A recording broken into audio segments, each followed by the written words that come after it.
ডিএমপির পুলিশরূপী চাঁদাবাজ ঘুষখোর কর্মকর্তাদের বিরুদ্ধে কেন ব্যবস্থা নেওয়া হচ্ছে না প্রশ্ন তুলেছেন জাতীয় নাগরিক পার্টি উত্তরাঞ্চলের মুখ্য সংগঠক সার্জিস আলম। বৃহস্পতিবার রাতে ডিএমপি কমিশনারকে উদ্দেশ্য করে ফেসবুকে একটি পোস্ট দিয়ে তিনি এই প্রশ্ন তোলেন। তিনি লেখেন, ডিএমপি কমিশনার বিভিন্ন পুলিশ কর্মকর্তাকে দায়িত্বশীল ভূমিকার জন্য পুরস্কৃত করছেন, খুবই ভালো কথা। কিন্তু এই ডিএমপির পুলিশরূপী কিছু ছেঁচড়া চাঁদাবাজ এখনও যে দেদারসে ঘুষ খেয়ে যাচ্ছে, চাঁদাবাজের ভাগ নিচ্ছে, মিথ্যা মামলায় হয়রানি করছে। তিনি আরও লেখেন, নিরপরাধ মানুষকে গ্রেপ্তার করতে যাচ্ছে, গ্রেপ্তার না হতে চাইলে টাকা চাচ্ছে, টাকার বিনিময়ে আসামি ছেড়ে দিচ্ছে।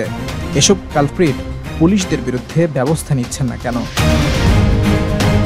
এদের এই রমরমা লেনদেন বাণিজ্য বন্ধ করেন, এবার ধরলে কিন্তু ছাড় নাই।